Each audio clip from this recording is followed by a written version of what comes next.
사랑과 은혜가 충만하신 살아 역사하시는 아버지, 오늘도 우리 귀한 권사님들, 또 교회를 위해, 또한 나라를 위해, 또 우리의 주위의 많은 성도들을 위해 기도하기 위하여 이 시간에 나왔사오니, 이 중보의 기도의 시간이 우리 아버지 향기로운 제사가 되게 인도하여 주시옵시고, 반드시 응답받는 시간이 될 수 있도록, 믿음으로 기도하는 시간이 될 수 있도록 역사하여 주시옵소서. 감사드리며 거룩하신 예수님의 이름으로 기도드리옵나이다. 네. 예, 오늘 잠깐 말씀 참고하고 저희도 기도하도록 하겠습니다. 다니엘 6장 22절 말씀 같이 읽도록 하겠습니다. 우리 앞에 아마 나올 거예요. 다니엘 6장 22절 말씀. 예, 보시고요. 같이 읽도록 하겠습니다. 자, 시작. 나의 하나님이 안 나오나요? 다니엘 6장 22절 찾아보시고, 예, 찾아보세요. 다니엘 6장 22절. 예, 읽겠습니다. 시작. 나의 하나님이 이미 그 천사를 보내어 사자들의 입을 봉하셨으므로 사자들이 나를 상해치 아니하였사오니 이는 나의 무죄함이 그 앞에 명백함이오며 또 왕이여 나는 왕의 앞에도 해를 끼치지 아니하였나이다. 그래서 이 말씀을 가지고 오늘 제목은요, 하나님의 능력의 크기라는 제목이에요. 하나님의 능력의 크기. 저희가 이 제목을 보니까 이런 생각을 할 수가 있어요. 야, 사람이 하나님의 능력을 그 크기를 헤아릴 수 있을까? 잴 수 있을까? 그러죠. 하나님의 능력을 헤아릴 수 있고 잴 수 있을까? 있을까 없을까요? 없어요. 사람이 이해할 수 없는 하나님의 능력이죠. 자, 그런데 우리가 하나님의 이 능력을, 그 크기를 알 수 있는 것이 있어요. 우리가 하나님의 능력을 어떻게 체험하고 알 수 있느냐, 그것은 우리의 믿음 또 우리의 기도를 통해서 하나님의 능력이 나타나기 때문에 그 하나님의 능력을 경험할 수 있는 거예요.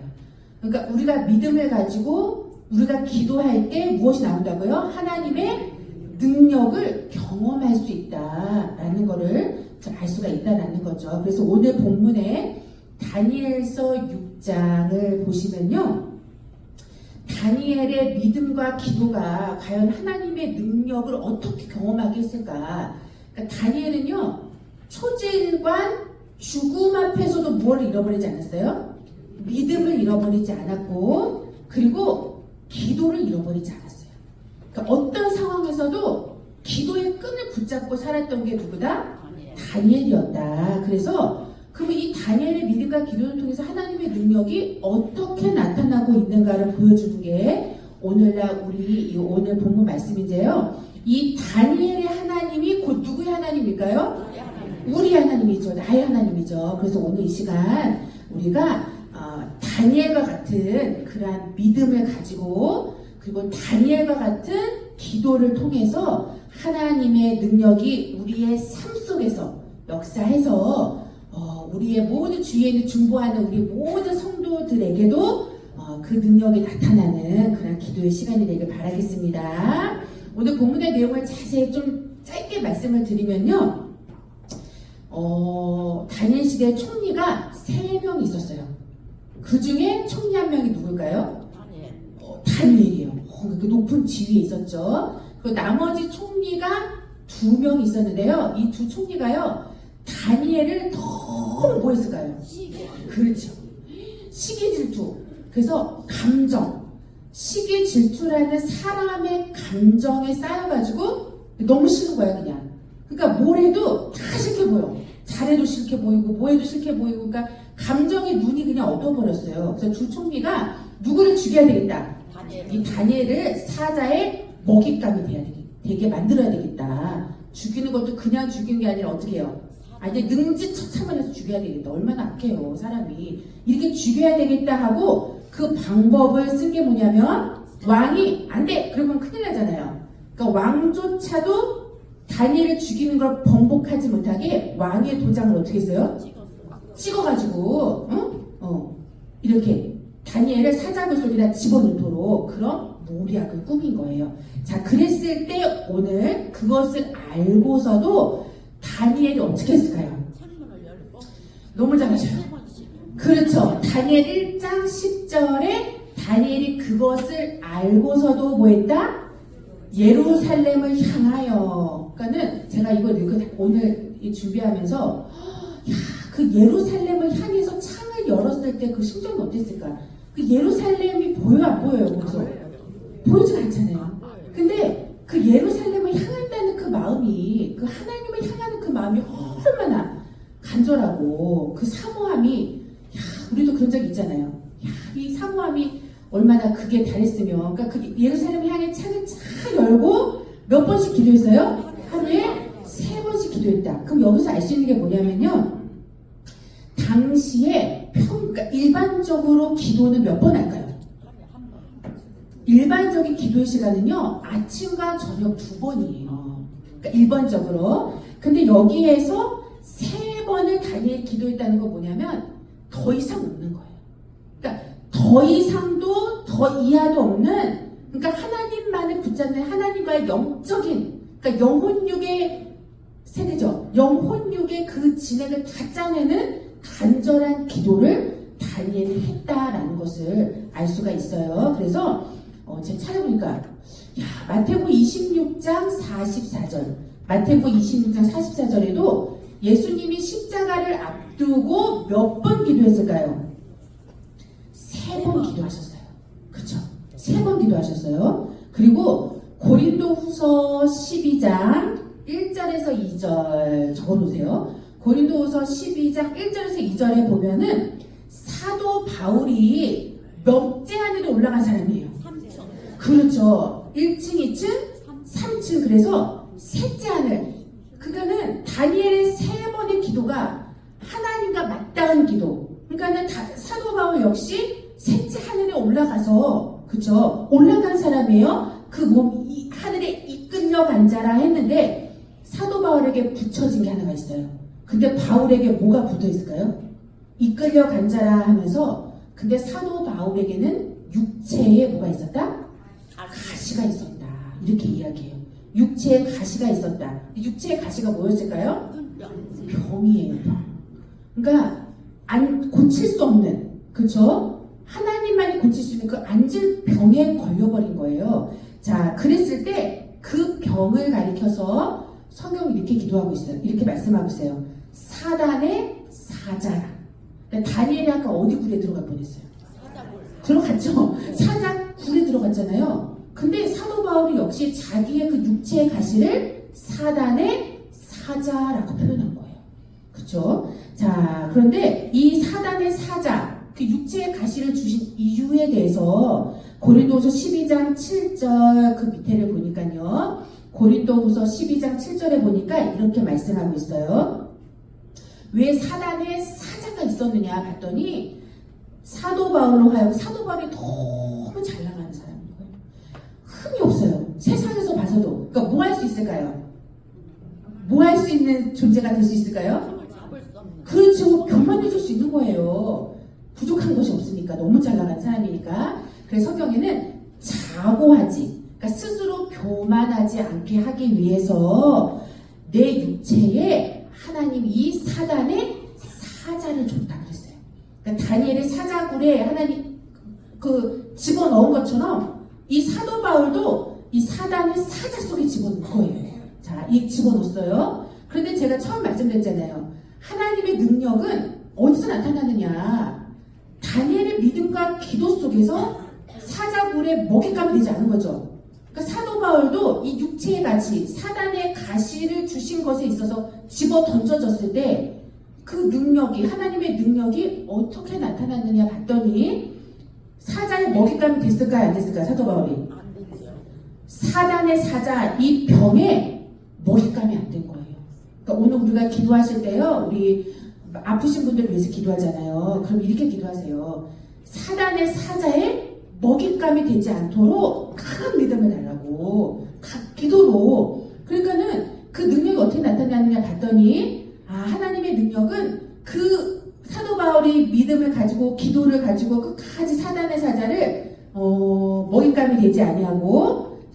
사도 바울이 교만하지 않고 자고하지 않게 하신 것이 무엇이다? 하나님의 능력이었다라는 걸 자 말씀해주고 있다라는 것을 보여주고 있어요. 자 그래서요 다니엘은 그러면 이 세 번의 기도를 통해서 오늘 핵심인데요.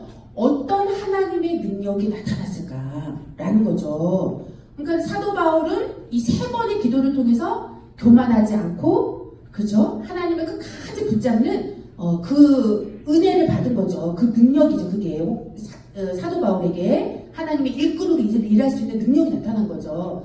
그럼 다니엘의 세 번의 기도는 하나님의 능력이 어떻게 나타났을까 봤더니 오늘 본문의 말씀이에요. 다니엘 6장 22절에 보니까요. 펴놓으셨으니까 눈으로 보세요. 여기 보니까 하나님이 누구를 보내셨어요? 사자굴에.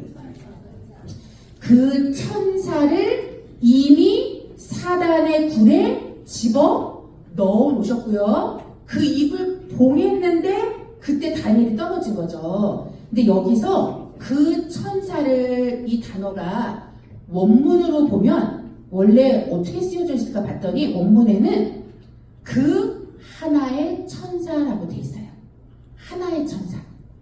자 여기서 우리가 알 수 있는 거 볼까요? 하나님은 몇 명의 천사를 보냈어요? 한 천사를 보냈어요. 그럼 우리 같으면 이렇게 생각하잖아요. 저 무시무시한 사자의 이 사자인데 이 세상을 사자로도 표현하고 사망의 사자로도 표현하거든요. 그러면 사도 바울에게는 그 병의 사자, 자기의 이 육신의 병을 준 그 사자를 얘기해요. 그러면 그러한 사자라고 한다면 하나님이 몇 명을 보내셔야 될 것 같아요? 천사를. 믿음의 적으세요. 한 천사를 보내도 되겠다 생각하지만 우리는 어떻게 생각할까요? 더 많은 천사를 보내셔야 되는 거 아니냐. 그러니까 더 많은 하나님의 능력을 구할 때가 많다라는 거죠. 그러니까 인간의 크기와 하나님의 크기, 그 헤아림의 차이는요 너무 큰 거예요. 보니까 하나님은 하나면 돼 이러고 그 하나의 천사를 보냈다라는 거, 그거를 말씀해주고 있어요. 그래서 우리는 이렇게 생각하죠. 나를 도와줄 더 많은 사람, 내가 이 경제적인 어려움에서 구원해줄 누가 더 많은 물질, 더 많은 좋은 상황들, 이러한 것들을 구할 때가 많지만 하나님은 그때 뭐라고 얘기하시는 거예요? 야, 누구누구 권사야, 내가 뭐만 보내면 된다. 하나만 보내면 돼. 그럼 다 해결돼. 그 하나의 천사가 다니엘로 하여금 하나님의 능력을 경험하게 했다라는 거예요. 자, 그거를 말씀해주고 있죠. 자, 그래서 그 하나의 천사가 다니엘을 죽음의 자리에서 살려냈다. 그래서 오늘 이 능력의 역사가 지금 우리 아프신 모든 우리 성도님들에게 그대로 이 사자의 굴에서 건져받는 그러한 능력이 임하길 바라겠습니다. 그래서 결론적으로 말씀을 드리면요. 결론적으로 원로 목사님이 이렇게 사자에 대해서 표현하신 게 있어요. 무엇이냐면 세상에 많은 악한 일들, 그렇죠? 그러니까 많은 악한 일들이 있대요. 많은 악한 일들, 그리고 죄. 이게 무슨 성격을 띠냐면 사자의 성격을 띈다는 거예요. 얼마나 사납고 얼마나 죽음으로 밀어넣는지 사자는 죽음으로 밀어넣는 존재거든요. 그러니까 그래서 성경에는 사망의 사자는 단어가 있어요. 많아요. 죽음의 사자. 그래서 세상의 모든 악한 일과 죄악은 사자의 성격을 띈다. 그래서 이 사자는 먹잇감만 보면 특징이 어때요? 물어 뜯으려고 어떻게 하고 있을까요? 숨어서 먹잇감을 찾아요. 그래서 먹잇감을 삼켜서 먹잇감이 될 자들을 두루 뭐한다고 돼 있어요? 찾는다. 그게 어디 있을까요? 성경에 베드로 전서 5장 8절에서 9절 말씀이 있어요. 베드로 전서 5장 8절에서 9절 말씀해 보시면 이렇게 말씀하고 있죠. 제가 읽어드릴게요. 근신하라, 깨어라, 너희 대적 마귀가 우는 사자같이.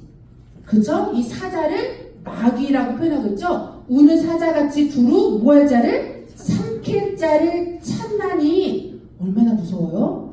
너희는 믿음을 굳게 하여 저를 대적하라. 그러니까 먹잇감을 찾고 다녀요. 그럼 우리가 먹잇감이 되면 돼요? 안 돼요? 안 돼요. 안 되죠? 그럼 어떻게 해야 될까요? 그래서 사도 바울도요, 아까 고백할 때 무슨 단어 썼냐면요, 디모데에게 쓴 편지에는 디모데후서 4장 17절에서 18절, 디모데후서 4장 17절에서 18절에 보면은 나를 사자의 입에서 건져냈다라고 얘기한 거를 뭐라고 해석하고 있냐면요, 아, 사자의 입에서? 어디 사자의 입? 봤더니 사도 바울이 이렇게 얘기했어요. 모든 악한 일에서 자기를 건져내 주셨다. 그러니까 참여하지 않은 거예요. 그러니까는 악한 일을 뭐라고 표현한 거예요? 사자의 입에서 건져내 주신 거.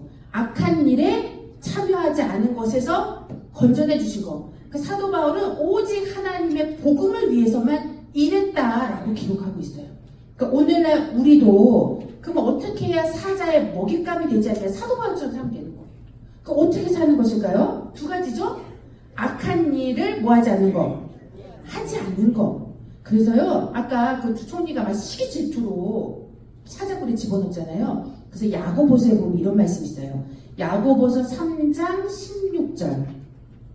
야고보서 3장 16절에 보시면요, 시기와 질투와 다툼이 있는 곳에는 악한 일이 존재한대요. 그러니까 우리는 시기, 질투, 다툼이 있으면 분명 요란이 있고 그 요란함 속에 악한 일이 있다 돼 있거든요. 그러니까 사도 바울도 얼마나 많은 이런 일들이 있었겠어요. 요란함이. 근데 그 속에서 자기가 건진받을 수 있었던 것은 오직 하나님의 말씀, 그 복음을 증거하는 일에만 자신의 생명을 쏟았다. 이렇게 말씀하고 있죠. 그래서 저희 여성교회 다 아마 공지가 돌았을 텐데, 이제는 우리가 말씀과 기도에 전념해서 말씀을 듣고 읽고 지키는 것이 요한계시록 1장 3절에 있잖아요. 요한계시록 1장 3절에 마지막 우리가 다시 오실 그 재림을 기다릴 때 우리가 해야 할 일은 다른 게 아니에요.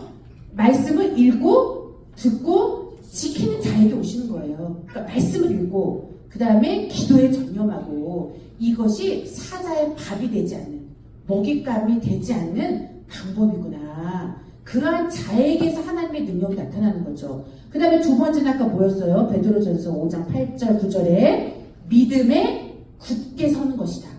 믿음에 굳게 서 있어야 돼요. 그 믿음은 어떻게 생길까요? 로마서 10장 17절에 무엇을 들음으로? 말씀을 들음으로 믿음이 생긴다. 그러니까 믿음이 굳게 세워지는 건요, 말씀을 계속 들어야 되는 거예요. 그러니까 눈만 뜨면 뭐 하셔야 돼요? 핸드폰 켜서 뭐 보셔요? 이 나라의 정치계 누가 얘기하나 그거 먼저 보지 마시고, 키자마자 만약 예를 들어서 어제 너무 피곤해서 새벽 예배를 못 드려서 그러면 키자마자 뭘 들으셔야 돼요? 새벽 예배부터 키세요. 새벽 예배 말씀부터 하루를 내가 못 들었으면 시작하세요. 그래서 저도 너무 피곤해서 그럴 때면 이 아침에 일어나자마자 새벽 예배 말씀을 먼저, 그러니까 말씀을 하루 시작하는 거예요. 그래서 그때부터 계속 듣고 들음으로 믿음이 장성하면요, 그 믿음이 굳게 서는 거죠. 그래서 오늘 이 두 가지를 가지고 하여튼 우리 이렇게 살아가면 우리의 삶 속에 하나님의 능력이 반드시 나타나게 돼 있다는 거. 자, 그거를 말씀을 드리고 오늘 같이 이 말씀 가지고 중보기도 하겠습니다. 먼저 저희가요, 중보기도 제목 불러드리고 찬송가 우리 신나게 3장 부르시고 기도하겠습니다. 우리 오이범 장로님 왼쪽 무릎 관절 수술을 은혜 가운데 잘 마치고 퇴원했습니다. 감사드린다고 말씀을 주셨습니다. 자, 그리고 이 나라와 민족을 위해서, 그리고 교회의 질서, 권위 회복을 위해서 기도해 주시고,